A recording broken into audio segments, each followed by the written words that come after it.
Hello बच्चों, सभी को जय मां सरस्वती। तो आज इस वीडियो में हम बात करने वाले हैं सीयूईटी में अगर आपका कम नंबर भी है तो कौन सी यूनिवर्सिटी को आप टारगेट कर सकते हैं, और साथ में हम पहले पूरी स्ट्रेटजी को समझेंगे कि क्या हमारा प्लान होना चाहिए जब आपका नंबर कम आए, किस किस तरीके से आपको काउंसलिंग करानी है, कौन कौन सी चीज़ों का बहुत ध्यान रखना है आपको ताकि आपको एडमिशन मिल जाए।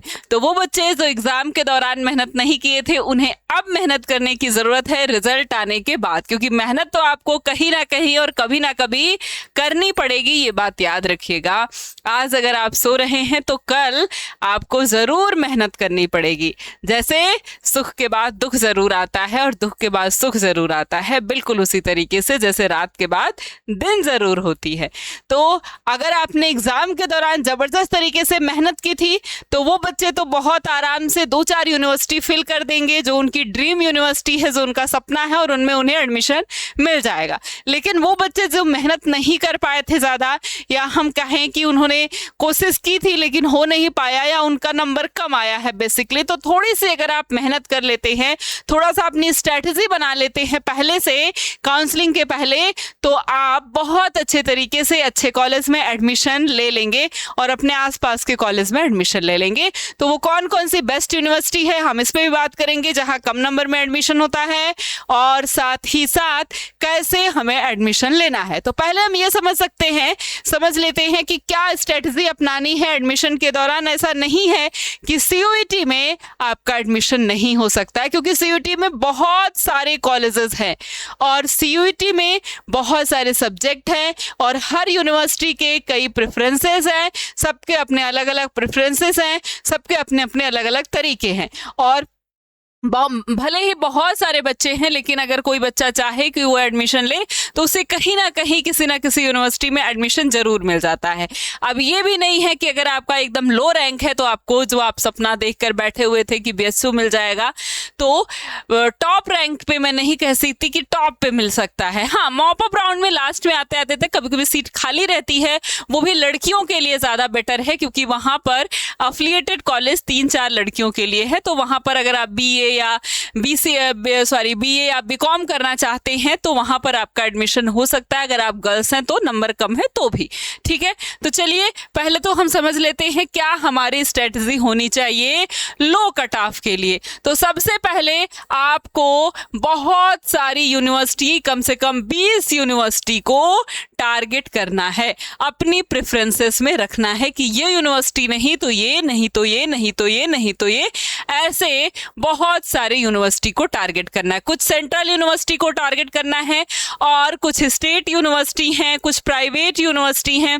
अब प्राइवेट यूनिवर्सिटी उनके लिए अच्छी है जो कि बीकॉम करना चाहते हैं या फिर जो बीसीए करना चाहते हैं, मतलब एक तरह से प्रोफेशनल कोर्स की जो बात करते हैं उनके लिए है। आप नॉर्मल बीए करना चाहते हैं तो आपके लिए स्टेट यूनिवर्सिटी बेस्ट है। बहुत सारी ऐसी स्टेट यूनिवर्सिटी हैं जहां पर आप सिलेक्शन ले सकते हैं। और स्टेट यूनिवर्सिटी में ऐड करते समय ये बात जरूर ध्यान दें कि अपने आसपास के या आप अपनी स्टेट की यूनिवर्सिटी को पहले टारगेट करें, क्योंकि वहां पर आपको आपका कोटा लग जाएगा, कुछ प्रेफरेंसेस मतलब कुछ वेटेज मिल जाएगा।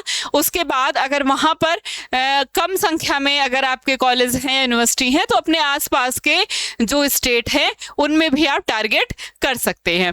इसके बाद दूसरा है वेट टिल लास्ट राउंड। ये बात जरूर ध्यान रखनी, क्योंकि कट ऑफ लो है तो लो कट ऑफ पे एडमिशन लास्ट राउंड तक चलता है। मॉप अप राउंड में जरूर से जरूर अपने आप को शामिल करना है आपको, और काउंसलिंग के सभी राउंड का इंतजार करना है। राउंड 1-2 तो नॉर्मल है, लेकिन मॉप अप राउंड हो गया, स्पॉट राउंड में बहुत सारे बच्चों का सिलेक्शन हो जाता है। तो यहाँ तक जरूर से जरूर इंतजार करें, जरूर से जरूर अवेयर रहे। काउंसलिंग के दौरान सबसे जरूरी चीज है जो वो है अवेयरनेस की, और बिल्कुल आलसी नहीं बनना है, क्योंकि ये करने में बहुत ज्यादा समय और बहुत ज्यादा दिमाग लगता है, इसलिए बच्चे बहुत जल्दी गिव अप कर देते हैं। तो गिव अप नहीं करना है, काउंसलिंग को बहुत अच्छे तरीके से सावधानी पूर्वक समझ के करते रहना है। और मॉप अप राउंड का इंतजार मतलब आपको एक तरह से अवेयर रहना है कि कौन सी यूनिवर्सिटी में कब मॉप अप राउंड स्टार्ट हो रहा है, कब जो है स्पॉट राउंड स्टार्ट हो रहा है। और इसके लिए अगर आपने चैनल को सब्सक्राइब नहीं किया है तो आप चैनल को सब्सक्राइब कर लीजिए, क्योंकि हम आपके रिजल्ट से, काउंसलिंग से लेकर के आपको एडमिशन दिलाने के लिए पूरा टारगेट करने वाले हैं। यानी आपको अगर कोई दिक्कत है, कोई परेशानी है तो आप हमसे कांटेक्ट कर सकते हैं, आपको सारी जानकारी मिल जाएगी। साथ ही वीडियोस आती रहेंगी कि कौन से कॉलेज की या कह सकते यूनिवर्सिटी की काउंसलिंग स्टार्ट हो गई है, लो कट ऑफ वाले, हाई कट ऑफ वाले, और कब मॉप अप राउंड चल रहा है, कब स्पॉट राउंड चल रहा है, सारी जानकारी आपको वीडियोस के माध्यम से मिलती रहेगी। और कोई डाउट हो तो प्लीज कमेंट बॉक्स में कमेंट करके बताइए, हम तुरंत आपको जो है बताएंगे या उस पर वीडियो बना देंगे। ठीक है, इसके बाद ठीक है, तो सभी राउंड का इंतजार करना है, स्टे अपडेटेड, ये बात मैंने आपको बता दी। अपडेट रहना है और अपडेट रहने के लिए चैनल को सब्सक्राइब जरूर से जरूर कर लेना है। ठीक है, काउंसलिंग शेड्यूल प्रोसेस की पूरी जानकारी रखिए, कब रजिस्ट्रेशन डेट आ रही है, चॉइस फिलिंग कब है, सीट अलॉटमेंट कब है, रिपोर्टिंग करने कब जाना है। ठीक है, इसके बाद नॉन अफिलिएटेड कॉलेज, यानी बहुत सारे स्टेट कॉलेज हैं, बहुत सारे जो है सेंट्रल कॉलेज हैं, जैसे आपकी बहुत सारी सेंट्रल यूनिवर्सिटी हैं, जैसे आपकी बीएचयू है। बहुत लोगों को नहीं पता कि इसमें अफिलिएटेड कॉलेज भी हैं, तो मैं आपको बताऊं 3 अफिलिएटेड कॉलेज हैं। आपको नहीं पता है तो यहाँ पर जाके आप वीडियो के सेक्शन में जाके आप बीएचयू वो देख सकते हैं, वहाँ पे पूरा बीएचयू के बारे में मैंने बताया है। ठीक है, और उसके बाद उसमें केवल लड़कियां पार्टिसिपेट करती हैं, ये बात है। और डीयू के कुछ ऐसे कॉलेजेस हैं लो कट ऑफ वाले, उस पर मैं जरूर शॉर्ट वीडियो आपको दूंगी, जिसमें केवल और केवल लड़कियां पार्टिसिपेट करती हैं और मतलब लड़कियों का एडमिशन होता है, गर्ल्स कॉलेज हैं।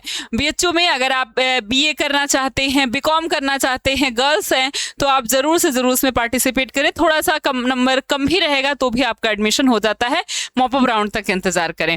ठीक है, इसके बाद कह रहे हैं कि यूनिवर्सिटी के जितने भी अफिलिएटेड कॉलेज हैं उनकी जानकारी रखिए, जो गवर्नमेंट कॉलेज है, सेंट्रल यूनिवर्सिटी है, प्राइवेट है, सेमी डीम्ड यूनिवर्सिटी बहुत थोड़ा सा कम है, सेमी गवर्नमेंट कहें तो। ठीक है, इसके बाद स्मार्ट प्रेफरेंस लिस्ट बनानी है कि कौन से कॉलेज में पहले एक हाई कॉलेज को रखना है, उसके बाद कौन सा कॉलेज है, फिर कौन सा कॉलेज है। ऐसे मैंने कहा ना, कम से कम 15-20 आपके पास यूनिवर्सिटी होनी चाहिए, और अभी मैं कुछ यूनिवर्सिटी आपको बता भी दूंगी। ठीक है, प्रेफरेंस लिस्ट बनाते समय ध्यान दें, university ranking, college reputation, fees, location, ये बहुत ध्यान रखने की जरूरत है। पहली क्या, यूनिवर्सिटी की रैंकिंग क्या है, यानी किस रैंक पे है, कितनी अच्छी यूनिवर्सिटी है, क्या इंफ्रास्ट्रक्चर है, क्या है वहां पे, सब कुछ देखें। साथ में कॉलेज की रेपुटेशन क्या है, अच्छा कॉलेज माना जाता है, नहीं माना जाता। साथ में फीस देखनी बहुत जरूरी है, क्योंकि सब फीस ज्यादा अफोर्ड नहीं कर पाते, तो पहले देखिए क्या फीस है। फिर ये देखिए कि लोकेशन क्या है, कहीं ऐसा तो नहीं कि आपको दूर रहना पड़ेगा, उसका भी चार्ज आपको लगेगा, फीस का चार्ज आपको लगेगा, तो इससे अच्छा है कि हम नजदीक का कॉलेज ले लें, है कि नहीं। लोकेशन बहुत जरूरी है, इन सब बातों का ध्यान रखना है जब भी आप कॉलेज को सेलेक्ट करते हैं, तो उसी हिसाब से आप अपने कॉलेजेस को सेलेक्ट करें। ठीक है, तो ये बात एकदम अच्छे तरीके से आपको बनाए रखना है, पेशेंस, और कह रहे हैं प्रॉपर रेफरेंस लिस्ट आपको क्या कराएगी, हायर चांस ऑफ एडमिशन के हायर चांस आपको दिलाने वाली है। तो अब हम देख लेते हैं टॉप 10, मैं आपको ये लो कट ऑफ वाली यूनिवर्सिटी बता दूंगी। टॉप 10 आप अपनी स्टेट यूनिवर्सिटी, अपने आसपास की यूनिवर्सिटी को ज्वाइंट कर लीजिएगा।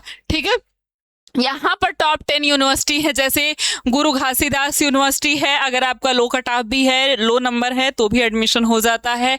हरियाणा यूनिवर्सिटी है, ठीक है, हरी सिंह गौर यूनिवर्सिटी है, central university of south Bihar है, हेमवती नंदन बहुगुणा यूनिवर्सिटी है, महात्मा गांधी सेंट्रल यूनिवर्सिटी बिहार की है, ये सेंट्रल यूनिवर्सिटी ऑफ झारखंड है, central university of Himachal Pradesh है, सेंट्रल यूनिवर्सिटी ऑफ गुजरात है, सेंट्रल यूनिवर्सिटी ऑफ कर्नाटका। मेरे मतलब इन सब इलाकों में, जैसे central university of Punjab, Haryana, ये सब ऐसे हैं जहां पर लो कट ऑफ में भी एडमिशन हो जाता है, और ये सब सेंट्रल यूनिवर्सिटी है। तो अगर ये आपके आसपास के क्षेत्रों में आते हैं तो यहाँ पर आप जाकर के एडमिशन ले सकते हैं। और ये जो और बाकी जो मैंने बताया कि कुछ कॉलेजेस आप अपनी स्टेट के ले लीजिए, वहां पर आपका एडमिशन अगर हो जाए तो वो ज्यादा सही है। अगर आप गुजरात के नहीं हैं, आपको गुजरात में जाकर के रहना पड़े तो पैसा वहां पर लगेगा। आप जानते हैं हिमाचल प्रदेश में जाके रहना पड़े तो दिक्कत है। बाकी अगर आप बिहार से हैं तो साउथ बिहार वाला कॉलेज ले सकते हैं, महात्मा गांधी सेंट्रल यूनिवर्सिटी आप बिहार की है, उसमें एडमिशन करा सकते हैं, है कि नहीं। और आपके पास गुरु घासीदास यूनिवर्सिटी है, और साउथ बिहार की यूनिवर्सिटी है, हरी सिंह गौर यूनिवर्सिटी, ये सब बहुत अच्छी यूनिवर्सिटी, और साथ में लो कट ऑफ वाली यूनिवर्सिटी है, हेमवती नंदन बहुगुणा यूनिवर्सिटी है। इन सारी यूनिवर्सिटी में आप एडमिशन ले सकते हैं। और ऐसी ही जानकारी के लिए चैनल को जरूर से जरूर सब्सक्राइब करना है, और कोई भी डाउट हो तो मुझे कमेंट बॉक्स में कमेंट जरूर करिएगा। साथ ही हम बने रहेंगे आपके काउंसलिंग से लेकर के आपके एडमिशन तक, तो हमें इंतजार है आपकी काउंसलिंग का, और उसके पहले हम सारी अपडेट आपको देते रहेंगे, इसलिए चैनल को जरूर से जरूर सब्सक्राइब कर लीजिए।